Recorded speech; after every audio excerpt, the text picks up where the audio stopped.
Alright, ladies and gentlemen, Fab's in the house. And today I've got the CRKT Knives Swindle. This is a pretty interesting knife designed by Ken Onion. As usual, we're going to analyze the look, the sound, and the feel of this guy. But first of all, let's just do a quick size comparison up against, first of all, like a nice gentleman's knife. This is the Wrinkles with a Warthog finish.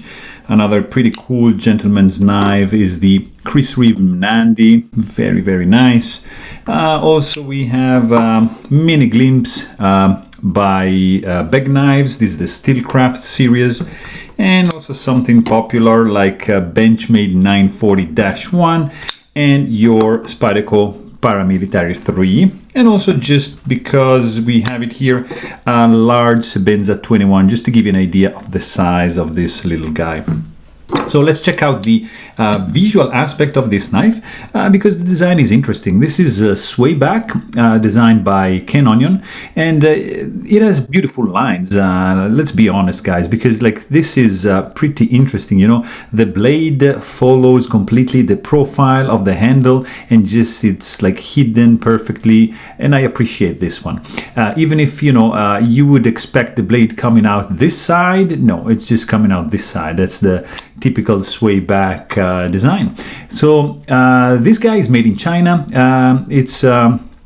The scales are made out of stainless steel, so it's gonna be a little bit on the heavy side, not too crazy. Also because it's not skeletonized so they didn't milled out any of the inside of the scales.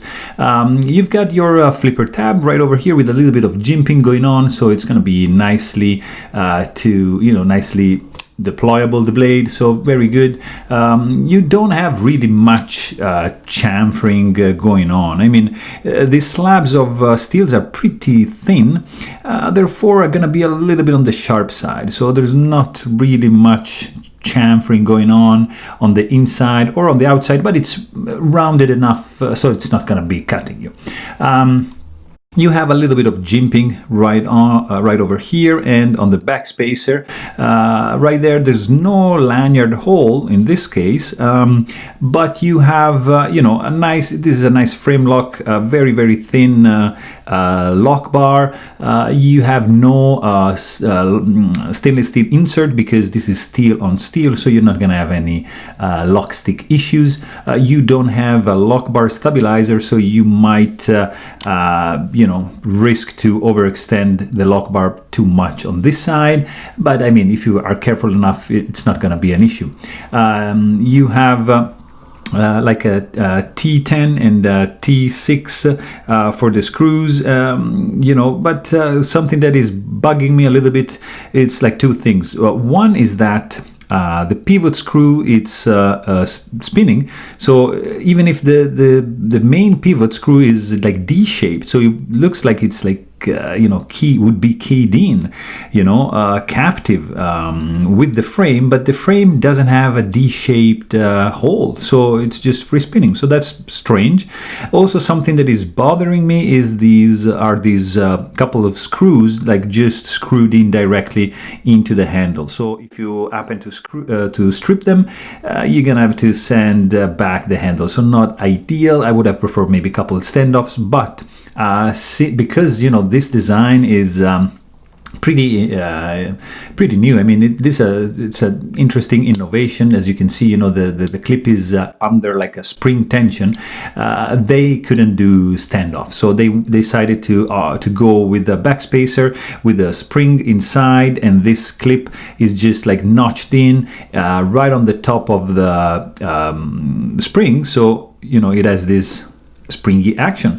So when you want to slide into your pocket, you have to lift it up, slide the pocket of your pants like in, and this guy is gonna just snag that edge. So you have an extra motion to do, which is this when you want to put it in, and when you want to take it out, you have to either slide it out or just do this movement again. So it's a little bit awkward. It could be but it's a nice innovation. So I always appreciate new things when they come in knives. So that was very interesting, I thought. Also, you know, this, of course, because of the nature of this pocket clip, it's not reversible. You're just gonna, let's say it's ambidextrous, but, you know, because it's not on the presentation or on the lock side. So let's check out the blade that this guy is sporting, because it's interesting. You know, it's a nice Warncliffe blade, 3.25 inch long, with a nice directional satin finish and a beautiful hollow grind. So I was surprised about that. So the edge is just full belly. There's no flat edge, and you have you know, a sharpening choil behind the edge. It's relatively thin. It's going to be a good slicer for sure. Also, you have you know, a nice jimping going on, and a nice, actually really nice spine crowning. This is resembling, you know, the spine crowning they did on the Sebenza, and also the jimping. So very interesting. And overall, you have you know, this actually nice line, which you know, sets the flat edge right over here, and you know, this is a nice arced ricasso right over here with this plunge grind, which, you know, shows a little bit the ricasso, but it's mostly hidden under the handle. There's not really like a thumb ramp over here, just a little bit of jimping. But what is a little bit bothering me is like this huge CRKT logo, and look at this, 1, 2, 3, 4 you know, writings in the back. So I think this is a little bit too much. You know, I prefer more sterile looking blades. The overall length of this guy is 7.5 inches, and you know, it's going to be a pretty decent EDC-able size. So let's hear some noises when you open this guy. This is the noise when you flip it open. It's interesting, you know. It's not loud. It's all right. I mean, it's not something like characteristic or very distinctive, you know, of this knife, but it's okay. When you close the knife, you know, you're gonna have this noise, which is basically like almost inaudible. It's very, very quiet. It's not gonna be attracting any, you know, any attention, because it's just like this a little bit when you open this guy, but it's nothing too crazy. So it's on the quiet side, I would say.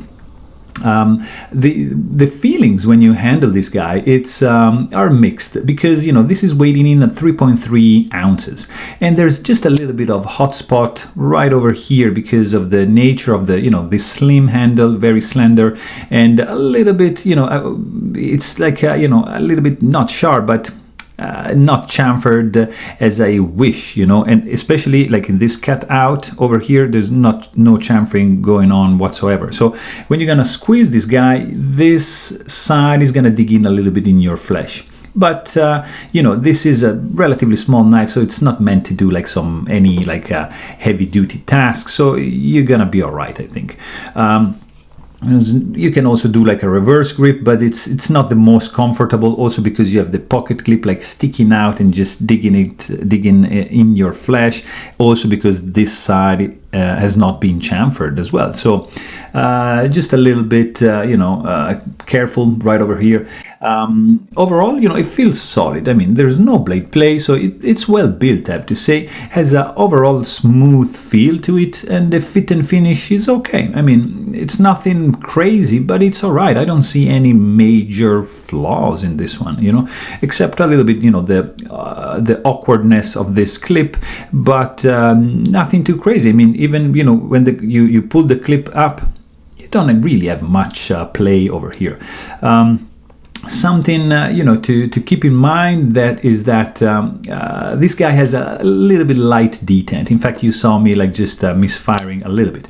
But if you do like a light switch like that, you're most likely going to be able to open it all the time. If you do like a push button, this is what is going to happen. So you see, it's not gonna deploy correctly, so you need to do like you need to do a light switch like that.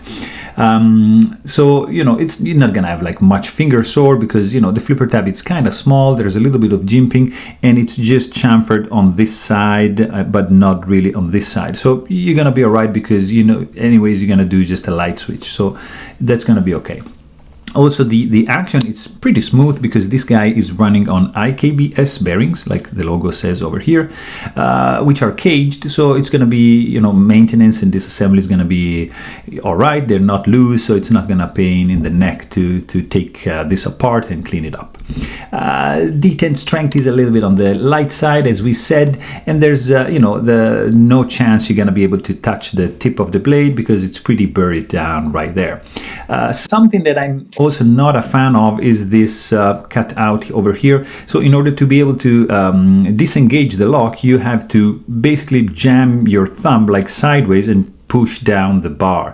If you try like this, you know, you can have a little bit of hard time. Nothing too crazy, but it's not ideal. You know, if you know, a just simple cutout right over here would have been perfect, but it would have, like, you know, subtracted something from this sleek design when closed. So, you know, that's a little bit of a trade-off. There's no Detent ball ramp, so you're gonna have this kind of feeling when you're gonna, you know, try to close the blade, and so a little bit of a hard step, but you know, not really like any lock stick because it's steel on steel, so there's no need for a lock face insert. If you unlock the lock, you see that the blade is just free falling, but very, very slowly. If you put it in the vertical position and just wiggle it, yeah, I mean, yes, there's no guillotine effect. So overall, yeah, it's a you know, it's a decent knife. It's nicely looking. It's a gentleman's carry, and overall it's okay. I mean, nothing too crazy, but nothing too bad. So there you have it. Hope you guys enjoyed this video. Thanks for watching, and stay tuned.